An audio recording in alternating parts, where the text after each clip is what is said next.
words. A group of words. It's a short form. A group of words that make a complete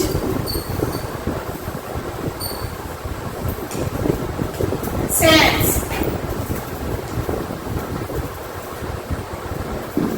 That make a sentence. What's mean? That make a complete sense. A group of words that make a complete sense, that called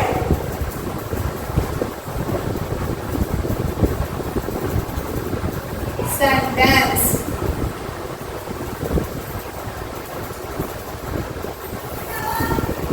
शब्दों का एक ऐसा समूह, शब्दों का एक ऐसा समूह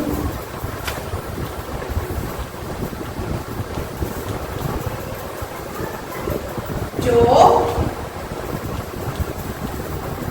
पूर्ण अर्थ प्रकट करता हो, जो पूर्ण अर्थ प्रकट करता हो, वाक्य कहलाता है। काइंड्स ऑफ सेंटेंस जानने से पहले सबसे जरूरी है कि सेंटेंस होता क्या है। जब आप सेंटेंस के बारे में समझोगे तभी तो काइंड्स ऑफ सेंटेंस पहचानोगे। शब्द क्या होते हैं? इधर उधर बिखरे हुए होते हैं। जैसे मैं कहूँगी राम है एक लड़का एक, ये क्या है? राम है लड़का एक, शब्द तो इसमें है लेकिन क्या है? बिखरे हुए हैं इधर उधर। राम इधर रख दिया कोने में, फिर है रख दिया, इधर में रख दिया, ये रख दिया। लेकिन अगर मैं आपको कहूँ राम एक लड़का है तो क्या होगा? वो आपको अच्छी तरीके से समझ भी आएगा। जैसे राम है लड़का एक, बात तो इसकी भी वही है, राम है लड़का एक। लेकिन अगर इसे इस वे में ना रख के ऐसे रखा जाए, राम एक लड़का है, तो ये हमें सुनने में और बोलने में अच्छा लगेगा।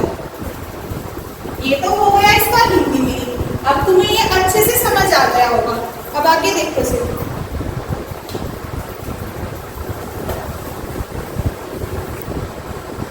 यही अगर इसे मैं दोबारा डिफाइन करूं, राम होए इज, तो ये समझ आ रहा है आपको? क्या है ये? नहीं आ रहा है ना? राम इधर रख दिया, इज यहाँ रख दिया, वो यहाँ रख दिया, ए यहाँ रख दिया। लेकिन अगर मैं आपको ऐसे समझाऊंगी, राम इज अ बॉय, तो ये आपको सुनने में भी और समझने में भी अच्छा लगेगा और काफी इजी वे से आपको समझ आएगा। Is that part kind of sentence? हमारे काइंड ऑफ सेंटेंस होते हैं 5। कितने होते हैं? 5, 3, 4 and 5. The first, assertive sentence.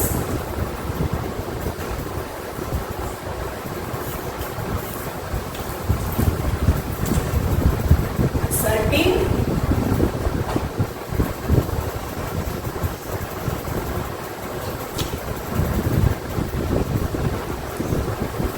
इसका मतलब होता है हमारे साधारण वाक्य। क्या मतलब होता है? हमारे साधारण वाक्य जिन्हें हम अपनी डेली की लैंग्वेज में यूज करते हैं, जो हमारे बीच में हमारे वर्ड्स का, सेंटेंस का एक्सचेंजेशन होता है, वो हमारा सबसे पहला असर्टिव में होता है। किसी भी बात को जो हमारे बीच नॉर्मली होता है वो सब हमारा असर्टिव होता है।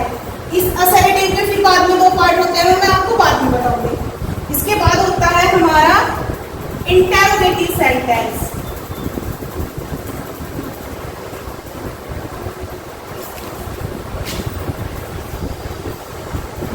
इंटेरोगेटिव सेंटेंस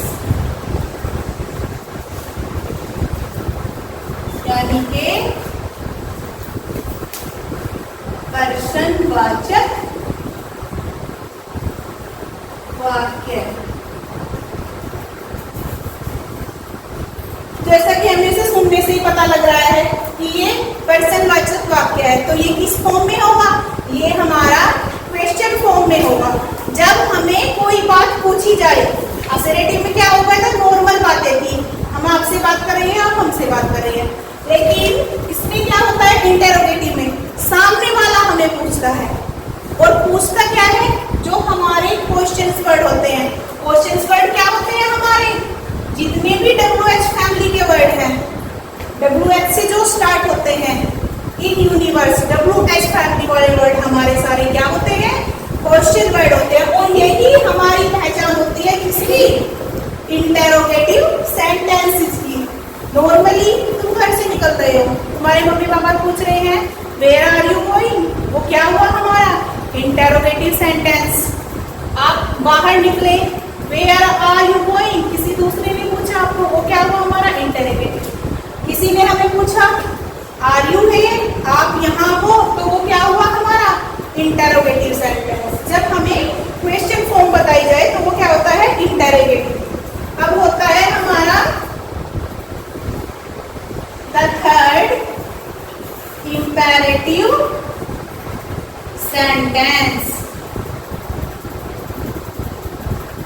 इंपेरेटिव सेंटेंस जिसका मतलब क्या होता है? आज्ञावाचक वाक्य।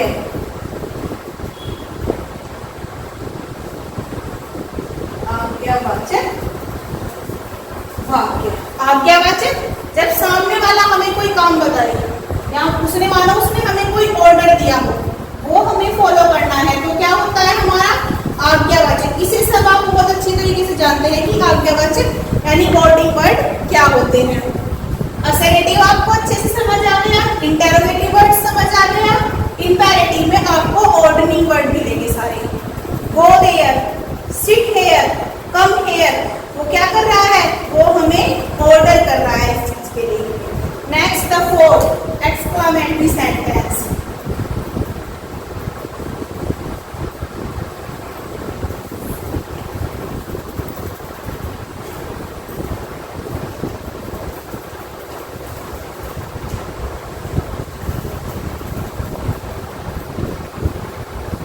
एक्सक्लेमेटरी सेंटेंस क्या होता है हमारा?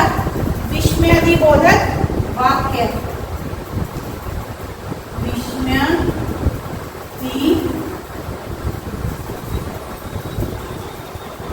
विस्मयादिबोधक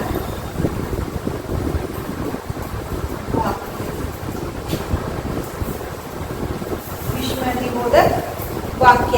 जैसे आपको इसे देखने से ही पता लग रहा है, ग्रामर आपको कब समझ आती है? जब आप उसके साथ में अगर हिंदी को थोड़ा थोड़ा रिवाइज कर ले तो वो आपको जल्दी समझ आता है। ये नहीं कि सारी इंग्लिश छोड़ दिया आपने, सिर्फ हिंदी को रिवाइज कर लिया। इससे क्या होता है? इससे सिर्फ आपको एक हिंट मिलता है। आप इसे सिर्फ अपनी बेसिक नॉलेज में रख के इसे यहाँ पर ऐड करके और यूजिंग के साथ इसे ज्यादा अच्छे से समझ सकते हैं। जैसे विस्मय, विस्मय क्या होता है? किसी चीज को देख के, जैसे वो होता है ना, हमें आश्चर्य होता है किसी चीज को देख के। तुम कई दिनों से स्कूल नहीं आए, मैंने तुम्हें देखा, मैंने तुम्हें कहा ओ आज तुम आ गए, तो वो क्या हुआ हमारा? वो मेरा तुम्हारे प्रति विस्मय हुआ। वो हमारा कौन सा सेंटेंस हुआ? Exclamatory sentence. जैसे अंशु है, अंशु ने कहा आज मैंने अंशु का रिजल्ट देखा, अंशु को 10 और 10 मिले हैं, तो मुझे लगा अंशु को तुम्हारा इतना अच्छा रिजल्ट, तो वो क्या हुआ हमारा? Exclamatory sentence. एक्सक्लेमेटरी में क्या होता है? दुख भी होता है, शोक भी होता है, हर्ष भी होता है, खुशी भी होती है, वाव भी होता है, उसमें सोरो भी होता है, ओ भी होता है। वो क्या हुआ हमारा? Exclamatory sentence. जिन चीजों को देख के हम अपने आप को कंट्रोल ना कर पाए, वो हमारे मुंह से अचानक ही कुछ निकले, वो क्या होता है हमारा?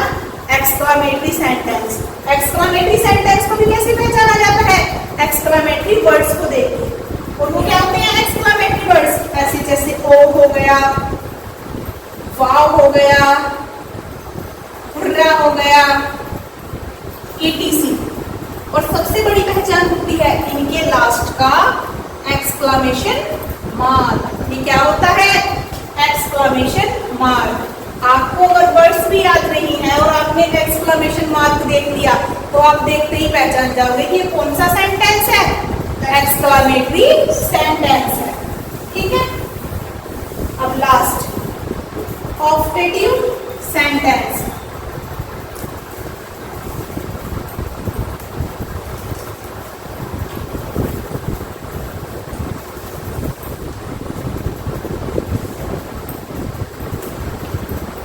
यानी कि इच्छावाचक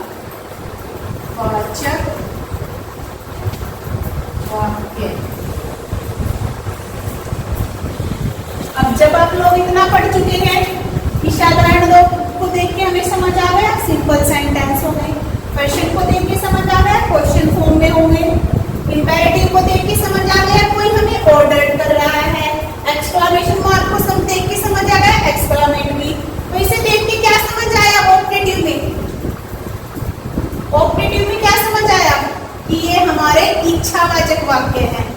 जब तुम्हें फॉर्म कोई क्वेश्चन दिया जाता है उसकी 4 फॉर्म्स दी जाती है, ऑप्शन फॉर्म में दी जाती है ना कि अपनी इच्छा से इसे चूज करो, तो वो क्या होता है? उसी ऑप्शन का ऑप्टेटिव है, यानी कि इच्छा सूचक वाक्य। इच्छावाचक जहां हम अपनी विश को बताते हैं दूसरे बंदे को। जैसे अगर मैं तुम्हें कहूं कि काश कल तुम स्कूल आ जाओ, काश तुम्हारी लंबी उम्र हो, आज मेरा ये खाने का मन है, आज मेरा स्कूल जाने का मन है, तो वो हमारे क्या होते हैं? वो होते हैं हमारे इच्छावाचक वाक्य। क्या होते हैं हमारे? इच्छावाचक वाक्य। और हर एक सेंटेंस की अपनी एक डेफिनेशन होती है। यहाँ तक आपने ओरली पढ़ा, इसके बाद जब आप इन्हें और डीपली पढ़ेंगे, हर एक सेंटेंस अपने आप में एक डेफिनेशन रखेगा और अपने आप में एग्जाम्पल रखेगा, तब आप उसे ज्यादा अच्छे से समझ पाओगे। यहाँ तक क्लियर हो गया सेंटेंसेस से? ओके,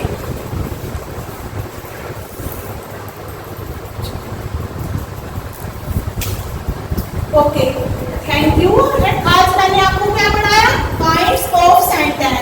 एंड आई होप कि आपको बहुत अच्छे से समझ आया होगा, क्योंकि इसमें मैंने आपको हिंदी और इंग्लिश दोनों में मिक्स करके बताया है।